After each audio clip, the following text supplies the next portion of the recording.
Good morning students. Daffodil की online classes में आप लोगों का एक बार फिर से हार्दिक स्वागत है। हम लोग पढ़ रहे थे भारतीय मानसून की उत्पत्ति के सिद्धांतों के बारे में, और भारतीय मानसून की उत्पत्ति के जो सिद्धांत है उसमें हम लोगों ने पढ़ा था प्राचीन और नवीन विचारधाराएं। नवीन विचारधाराओं के अंतर्गत भारतीय मानसून की उत्पत्ति को जो कारक प्रभावित करते हैं उनमें सबसे पहले हम लोगों ने पढ़ा था तिब्बत का पठार और पूर्वी जेट स्ट्रीम। उसके बाद में हम लोगों ने पढ़ा था जेट स्ट्रीम का प्रभाव, और कल का जो लेक्चर था उसमें हम लोगों ने पढ़ा था एल नीनो, ला नीनो और भारतीय मानसून का इफेक्ट या भारतीय मानसून के ऊपर इनका क्या प्रभाव पड़ता है। आज का जो हमारा जो टॉपिक है वो एक नया टॉपिक है, यानी कि भारतीय मानसून के ऊपर या भारतीय जो ये जो जलवायु है भारतीय मानसून जो आती है उसके ऊपर एक और टॉपिक है या एक और प्रभाव जो पड़ता है जिसे भारतीय एल नीनो भी कहते हैं या भारतीय नीनो भी कहते हैं। हम उसके बारे में जिक्र करेंगे। हालांकि इसके बारे में आप लोगों ने बहुत कम पढ़ा होगा क्योंकि एक नया कॉन्सेप्ट है, ये भी भारतीय मानसून को प्रभावित करता है। इसका नाम है हिंद महासागरीय डायपोल, या इसे अंग्रेजी में बोलते हैं Indian ocean dipole. Indian ocean dipole, Hind महासागरीय डायपोल या इंडियन ओशियन डायपोल, आईओडी। अब इसका क्या प्रभाव पड़ता है, ये होता है क्या है, इसका मानसून के ऊपर नकारात्मक पड़ता है या सकारात्मक प्रभाव पड़ता है, वो हम लोग आज इसके बारे में डिटेल से बात करेंगे। सबसे पहले हम बात करते हैं कि हिंद महासागरीय डायपोल होता क्या है, या हम यूं कहें कि आईओडी क्या होता है। तो आप लोगों को ये जानना है कि आईओडी जो है वो एक हिंद महासागरीय जल के सतह के तापमान का परिवर्तन होता है। यानी कि जिस प्रकार से प्रशांत महासागर की सतह के जल का तापमान में अंतर होने के कारण एल नीनो आती है, और एल नीनो जब प्रतिस्थापित हो जाती है तो जैसे ला नीनो आती है, ठीक उसी प्रकार से, हालांकि प्रशांत महासागर तो दुनिया का सबसे विशाल महासागर है, लेकिन प्रशांत महासागर में जिस प्रकार से घटनाएं घटित होती है और उसके कारण एल नीनो आती है, ठीक उसी प्रकार से हिंद महासागर में भी कुछ घटनाएं घटित होती है, कुछ मौसमी घटनाएं घटित होती है। उसके कारण इस क्षेत्र में भी वायु दाब में परिवर्तन के कारण और क्षेत्रीय तापमान में परिवर्तन के कारण जो घटनाएं घटित होती है, उसी से जुड़ा हुआ एक टॉपिक है इंडियन ओशियन डायपोल या भारतीय हिंद महासागरीय डायपोल। अब सबसे पहले कि ये क्यों होता है ऐसा, उसके लिए मैं ये बताना चाहूंगा कि जो हिंद महासागर है, हिंद महासागर की जो स्थिति है वो इस प्रकार से है कि ये लगभग जो है वो स्थलखंडों से घिरा हुआ है। इसके उत्तर में जैसे पूरा एशिया महाद्वीप है, इसके पश्चिम में अफ्रीका महाद्वीप है, इसके पूर्व में दक्षिणी पूर्वी एशिया और ऑस्ट्रेलिया जाता है। एक भाग ऐसा है जहां पर इंडोनेशिया और ऑस्ट्रेलिया के बीच में, जहां ये प्रशांत महासागर से जुड़ा हुआ है, ये दक्षिण में अंटार्कटिक महासागर से जुड़ा हुआ है, लेकिन उत्तर पूर्व और पश्चिम में ये जो है वो लगभग क्या है, लैंडलॉक्ड ओशियन है, या हम कहें कि इसके उत्तर पूर्व और पश्चिम में जो है वो स्थलखंड लगते हैं। स्थलखंडों से घिरा होने के कारण जो महासागर जो सागर जो है वो स्थलखंड के बीच में होगा या घिरा होगा, तो उसका तापमान, उसके जल का जो तापमान है वो अपेक्षाकृत अन्य की तुलना में ज्यादा होता है। इसी कारण हिंद महासागर जो है वो सभी महासागरों में सबसे गर्म महासागर माना जाता है। उसका कारण यही है कि इसका उत्तरी भाग जो है वो बिल्कुल लैंडलॉक्ड है, पश्चिमी भी, इसके कारण इसका जो संपर्क है वो दूसरे सागरों से नहीं हो पाता और ये गर्म जल का क्षेत्र है। इसका पूर्व में जो संपर्क है वो प्रशांत महासागर से यहाँ, और इसका प्रशांत महासागर से संपर्क होने के कारण ही यहाँ पर डाइपोल बनता है। अब डाइपोल का जो हम बात करें कि ये क्या होता है, सबसे पहले मैं सामान्य समझा देता हूं। डाइपोल का मतलब ये होता है कि हिंद महासागर का जल जो है उसमें स्थलाकृतिक रूप से अगर हम बात करें या महासागरीय तली के ऊपर तापमान में परिवर्तन होता है, या महासागरीय तली के ऊपर जल के तापमान में अंतर पाया जाता है। जैसे कि इसका हिंद महासागर का ये है पूर्वी भाग और ये है पश्चिमी भाग। हिंद महासागर के जल में कई बार पूर्वी भाग में जो जल है वो ठंडा होता है और पश्चिमी भाग का जो जल है वो गर्म होता है। कई बार यहां का जल ठंडा होता है पश्चिमी भाग में और यहां का जल गर्म होता है। इसी जल के तापमान के जो अंतर है, या हम यूं कहें कि हिंद महासागर की सतह के जल का तापमान में जो अंतर पाया जाता है उसी को हम लोग डाइपोल बोलते हैं। ठीक है, डाइपोल का मतलब क्या होता है, हिंद महासागर की सतह के जल के तापमान में अंतर, सतह के जल के तापमान में अंतर,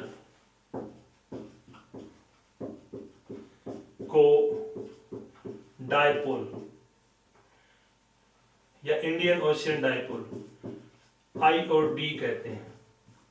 अब ये जो अंतर आता है ये आता है ग्रीष्म काल में, यानी कि जब ग्रीष्म ऋतु होती है भारत में, उस टाइम पे क्या होता है कि इस क्षेत्र में टेम्परेचर में अंतर आ जाता है। अब अंतर क्यों आता है वो चीज जरूरी है। सबसे पहले हम बात करते हैं कि जो हमारी ये है भूमध्य रेखा, यानी कि 0 डिग्री। थोड़ा सा आप लोग समझना, नया कॉन्सेप्ट है। 0 डिग्री या इसको बोलते हैं भूमध्य रेखा।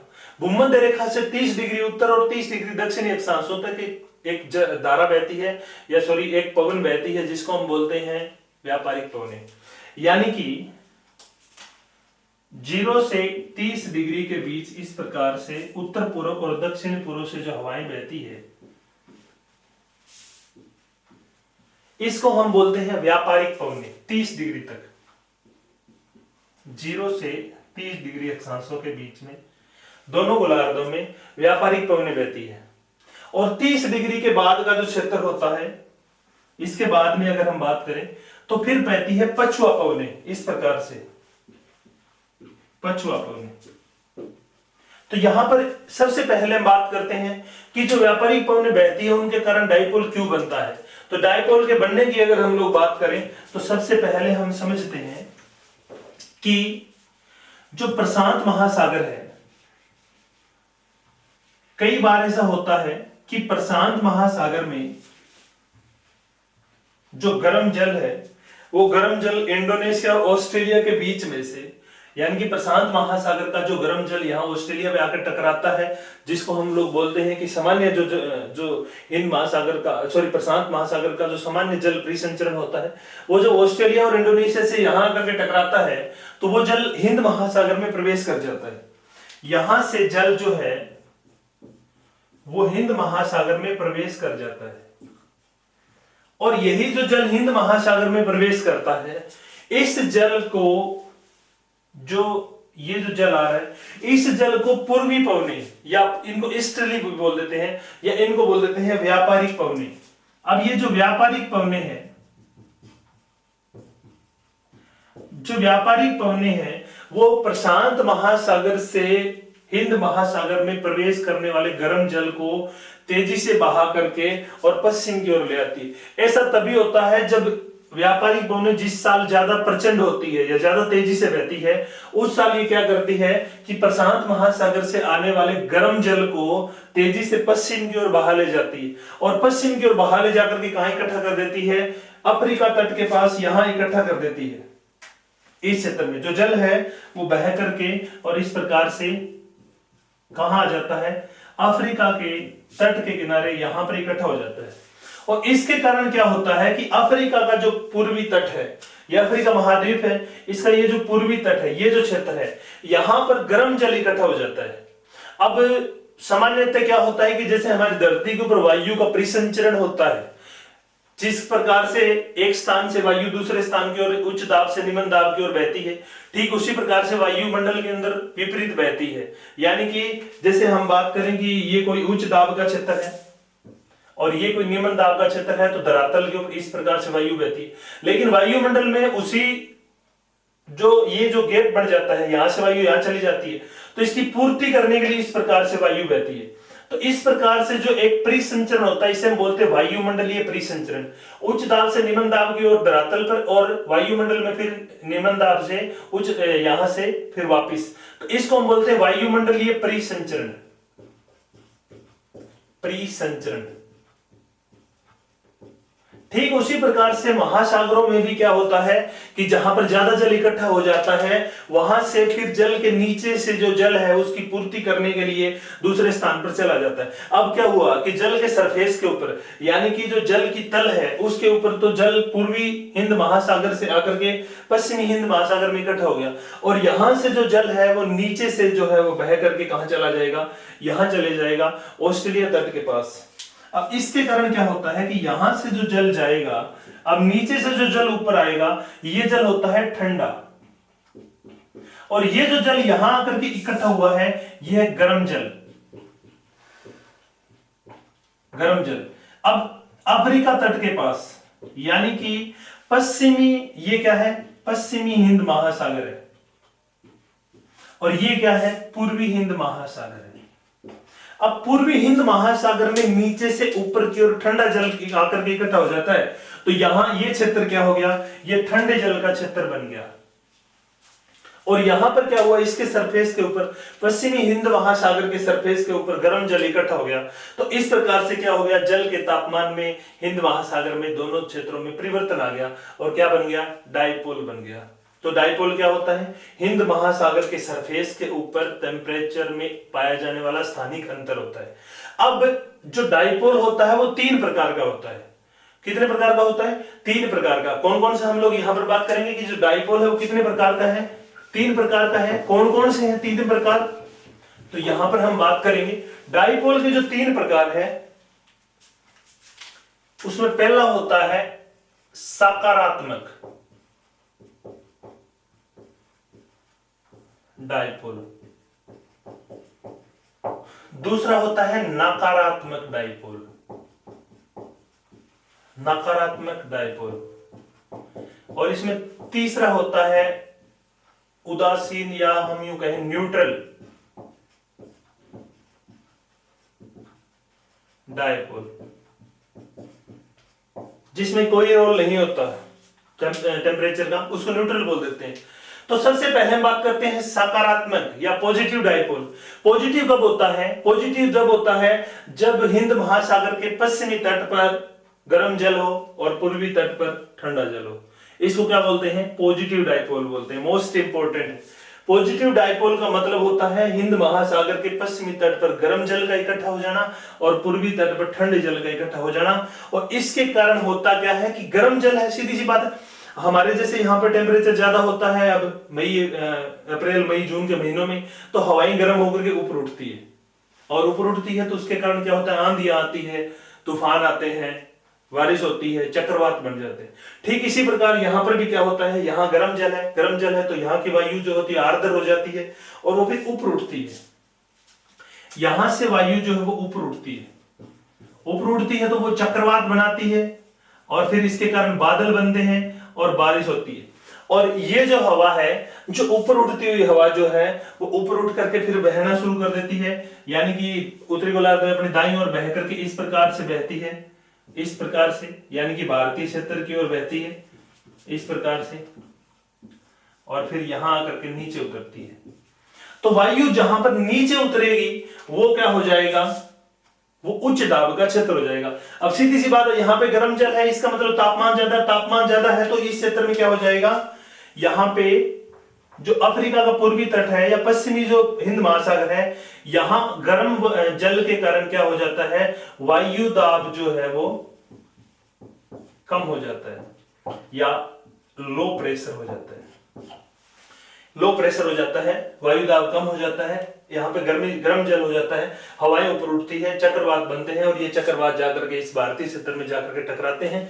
और ये क्या है, सकारात्मक डायपोल होता है, यानी कि भारतीय मॉनसून के लिए क्या होता है, फायदेमंद होता है। ये चक्रवात जो है वो इस क्षेत्र से भारत में मॉनसून पौने लेकर के आते हैं, तो ये क्या होता है, सकारात्मक होता है। लेकिन ऑस्ट्रेलिया इंडोनेशिया क्षेत्र में ऊपर से हवाएं नीचे उतरती है, इसलिए यहाँ पे ठंडा जल इकट्ठा हो जाता है और यहाँ का जो वायु दाब है वो उच्च हो जाता है, यहाँ का जो वायु दाब है वो उच्च हो जाता है, उच्च वायु दाब, यानी कि हाई प्रेशर बढ़ जाता है।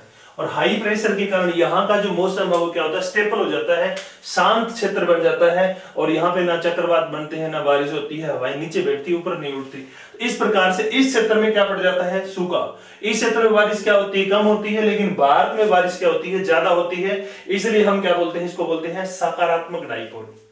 क्या बोलते हैं, सकारात्मक। सकारात्मक डायपोल में कौन कौन सी घटनाएं घटित होती है, ध्यान देना आप लोग यहाँ पे। सकारात्मक डायपोल में पूर्वी हिंद महासागर में ठंडा जल इकट्ठा हो जाता है, पश्चिमी हिंद महासागर में गर्म जल इकट्ठा हो जाता है। यहाँ पे गर्म जल के कारण तापमान ज्यादा हो जाता है, हवाएं गर्म होकर के ऊपर उठती है, आर्द्र हवाएं होती है, यहाँ पे चक्रवात बनते हैं, बारिश होती है, और यही हवाएं फिर भारत की ओर बढ़ करके और भारतीय मानसून पवनों के लिए फायदेमंद होती है, और यहीं पर क्या होता है, वायु दाब कम हो जाता है। लेकिन पूर्वी जो भाग है हिंद महासागर का, वहां पर हवाएं ऊपर से आकर के नीचे उतरती है, इसके कारण वायु दाब इसका बढ़ जाता है, हाई प्रेशर बढ़ जाता है, और यहाँ का जो मौसम है वो शांत हो जाता है, इसलिए यहाँ पे वर्षा नहीं होती। ऑस्ट्रेलिया और इंडोनेशिया का जो क्षेत्र है या दक्षिण पूर्वी एशिया का जो क्षेत्र है, उसमें इसके कारण क्या होता है, सकारात्मक डाइपोल के कारण इस क्षेत्र में जो है वो वर्षा नहीं होती, अकाल पड़ जाता है। लेकिन भारतीय क्षेत्र में, भारतीय उपमहाद्वीप में जो है वो इन पवनों के कारण, चक्रवातों के कारण है वर्षा होती है, और अफ्रीका में भी यहाँ पर क्या है, खूब बारिश होती है। जैसे कीनिया जो है वो कृषि की दृष्टि से महत्वपूर्ण अफ्रीका का, क्योंकि यहाँ पे बारिश होती है। तो ये जो है, ये तो है सकारात्मक डाइपोल। सकारात्मक डाइपोल का मतलब क्या है कि यहाँ पर जो है वो प्रशांत महासागर से जो गर्म जल की धाराएं हिंद महासागर में प्रवेश करती है, इंडोनेशिया और ऑस्ट्रेलिया के बीच से, उनको पूर्वी व्यापारिक पवने या ईस्टर्ली जो है वो बहा करके अफ्रीका के पश्चिमी तट पे ले आती है। इसके कारण अफ्रीका के पश्चिमी तट पर गर्म जल ज्यादा इकट्ठा हो जाता है।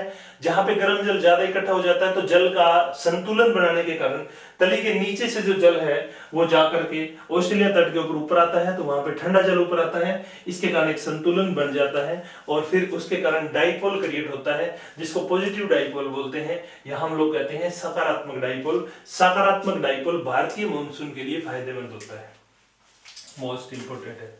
सकारात्मक डाइपोल भारतीय मानसून के लिए फायदेमंद होता है, इसीलिए हम इसको बोलते हैं सकारात्मक। इसीलिए हम क्या बोलते हैं, इसको पॉजिटिव बोलते हैं, सकारात्मक बोलते हैं। यानी कि मानसून में इसका भी अपना क्या है, योगदान है। जिस प्रकार प्रशांत महासागर की तली में तापमान में अंतर होता है, ठीक उसी प्रकार से कई बार हिंद महासागर की तली में भी अंतर पाया जाता है, और उसके कारण जो है इस प्रकार की घटनाएं घटित होती है। तो ये तो था पॉजिटिव डाइपोल या सकारात्मक डाइपोल। इसका जो है वो इस प्रकार से परिसंचरण होता है, यानी कि जो स्थलखंड बीच में आ जाता है, तो इस प्रकार से हवाएं ऊपर उठ करके और अपने दाईं ओर बढ़ करके आगे, और फिर यहाँ पर आकर के नीचे उतरती है। तो ये एक जो है वो वायु का एक परिसंचरण जो है वो कंप्लीट होता है। अब हम लोग बात करते हैं नकारात्मक डाइपोल की, कि नकारात्मक डाइपोल कैसे बनता है। तो अब थोड़ा सा यहाँ पर आपको ध्यान देना है कि नकारात्मक डाइपोल क्या है। विपरीत स्थिति हो जाती है नकारात्मक डाइपोल में, बिल्कुल विपरीत। जहां पे उच्च दाब है वहां पे निमन हो जाता है, और जहां पे निमन था वहां पर उच्च हो जाता है।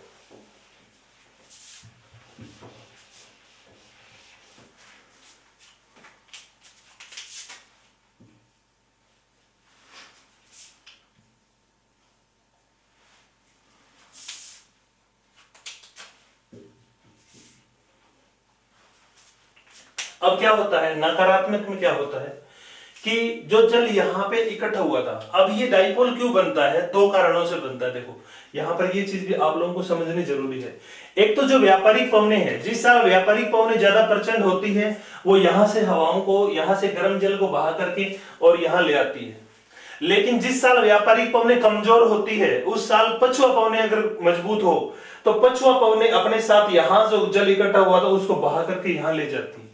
यानी कि इस गर्म जल के ट्रांसपोर्टेशन में, इसके परिवहन में किसका योगदान होता है, व्यापारिक पवनों का और पछुआ पवनों का योगदान होता है। तो अगर व्यापारिक पवनें काम करती है तो पश्चिमी हिंद महासागर में गर्म पानी इकट्ठा हो जाता है। अगर पछुआ पवनें काम करती है तो वो पूर्वी हिंद महासागर में ले जाकर के पानी को इकट्ठा कर देती है। तो अब आपको सिचुएशन समझनी है कि जैसे ये 30 डिग्री है, हम लोगों ने बात की थी, इसके बाद में यहां से इस प्रकार से ये 30 डिग्री रेखा होगी, यहां से फिर क्या है, इस प्रकार से पछुआ पवनें बहती है, यानी कि पश्चिम से पूर्व की ओर पवनें बहती है, जिनको हम बोलते हैं पछुआ पवनें या वेस्टर्ली विंड बोलते हैं इनको। पछुआ पवनें क्या करती है कि जिस साल, अब ये व्यापारिक पवनें जो जल है वो यहां ले आती है, इस जल को, जो यहां पर जो गर्म जल इकट्ठा हुआ था, इस क्षेत्र में जो गर्म जल आया था, इस क्षेत्र में जो इकट्ठा हुआ था, अब उस जल को ये व्यापारिक पवनें क्या करती है कि बहा करके यहां से यहां ले जाती है। इस प्रकार से व्यापारिक पवनें अपने साथ जल को बहा करके यहां ले जाती है, और उसके कारण क्या सिचुएशन होती है कि जो गर्म जल पश्चिमी हिंद महासागर में इकट्ठा होना था, उसको व्यापारिक पवनें जैसे ही बहा करके पूर्व की ओर ले जाती है, पश्चिम से पूर्व बहती है ये, पछुआ पवनें, सॉरी। तो पछुआ पवनें जैसे ही पश्चिम से पूर्व को बहती है तो ये पूर्वी हिंद महासागर में यहां पर ले जाकर के जो ठंडा पानी है, गर्म जो पानी है उसको इकट्ठा कर देती है। यानी कि जिस गर्म पानी को व्यापारिक पवनें बहा करके पूर्व से पश्चिम की ओर लाती है, उन्हीं व्यापारिक पवनों को पछुआ पवनें पश्चिम से वापस पूर्व की ओर ले जाती है। और पूर्व की ओर ले जाती है तो पूर्वी हिंद महासागर में यहां क्या है, इस क्षेत्र में ठंडा जल जो है, गर्म जल यहां पे इकट्ठा हो जाता है।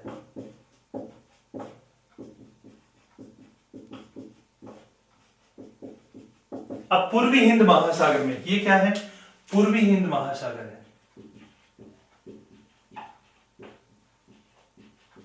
पूर्वी हिंद महासागर में किन पवनों के कारण, इन पछुआ पवनों के कारण गर्म पानी ले जाकर के इकट्ठा कर दिया जाता है। तो यहां पर जब गर्म पानी इकट्ठा हो जाता है तो वही सिचुएशन होती है कि पानी जो है वो अपने सतह का जो लेवल है उसको बनाए रखने के लिए क्या करता है, यहां से नीचे नीचे जो है वो धरातल के सतह के ऊपर तो जो जल है वो पश्चिम से पूर्व बह रहा है, लेकिन सतह के नीचे जो जल है वो पश्चिम से पूर्व की ओर बह करके और यहां पर जो है इस प्रकार से इस क्षेत्र में क्या इकट्ठा हो जाता है, इस क्षेत्र में ठंडा पानी इकट्ठा हो जाता है।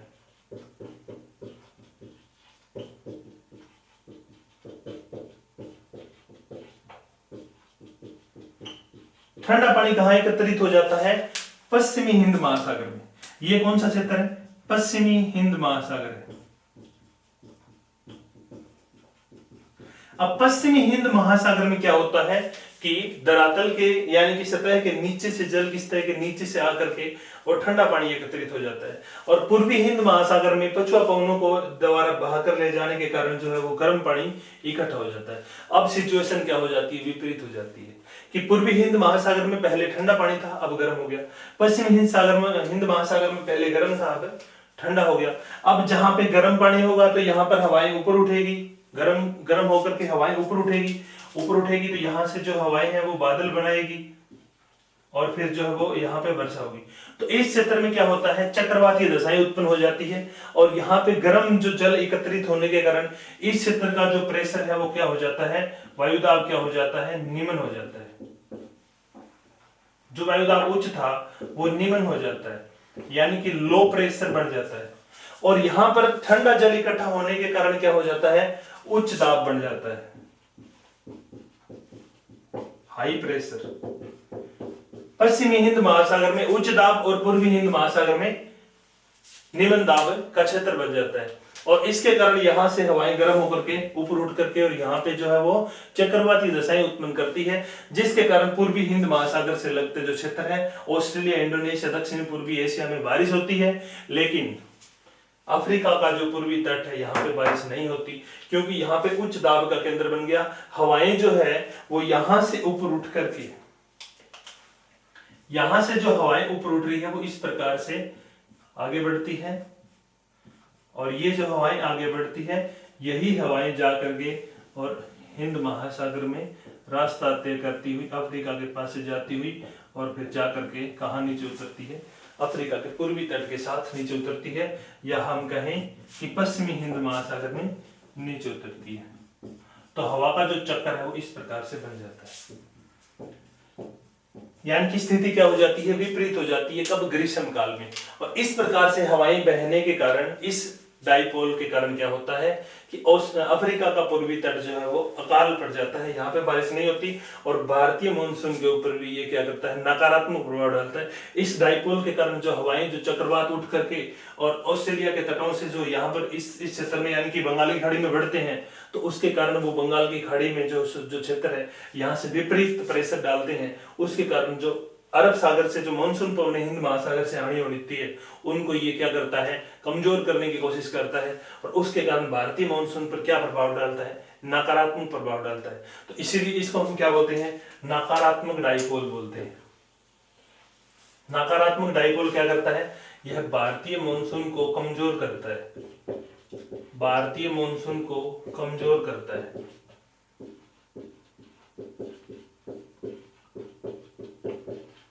भारतीय मानसून पवनों को क्या कर देता है, ये कमजोर कर देता है।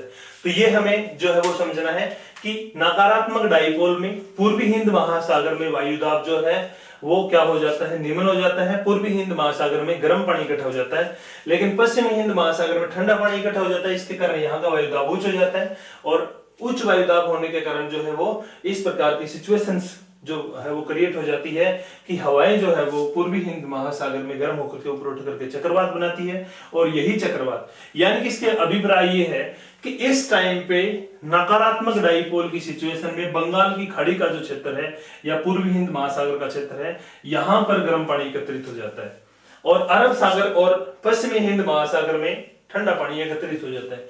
लेकिन सकारात्मक डाइपोल होता है तो उस टाइम पे अरब सागर और पश्चिमी हिंद महासागर में गर्म पानी एकत्रित हो जाता है, और बंगाल की खाड़ी में ठंडा पानी एकत्रित हो जाता है।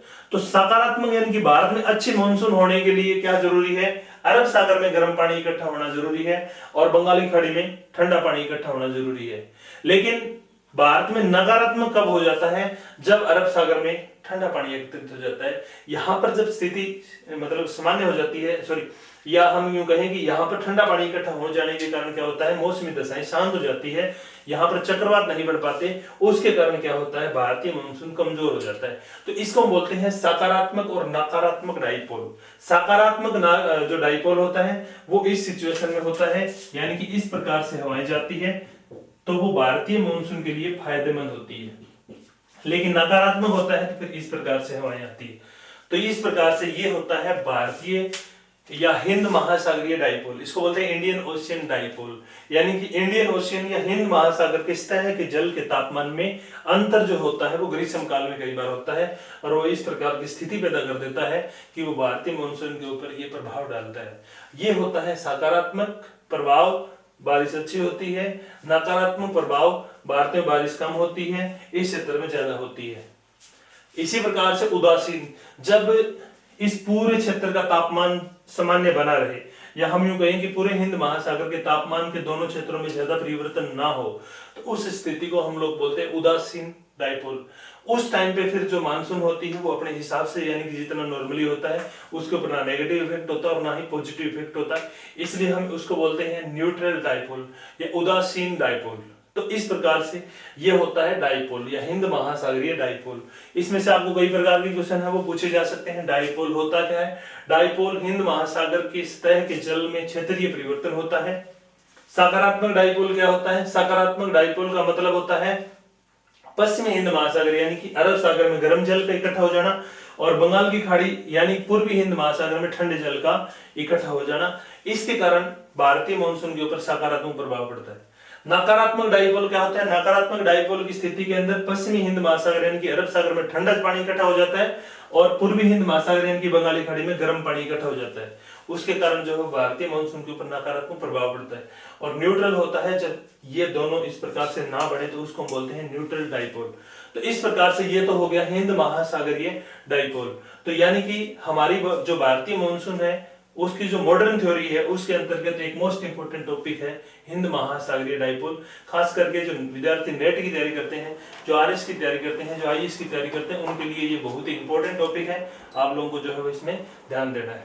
तो ये तो था भारतीय मानसून की उत्पत्ति के मॉडर्न सिद्धांत का अंतिम पार्ट, यानी कि भारतीय मानसून की उत्पत्ति के जो आधुनिक सिद्धांत है वो हम लोग कंप्लीट कर चुके हैं। इससे पहले जो प्राचीन विचारधारा थी वो भी हम लोग कंप्लीट कर चुके हैं। अब आगे का जो लेक्चर है उसमें भारतीय मानसून के आगमन के बारे में हम लोग पढ़ेंगे।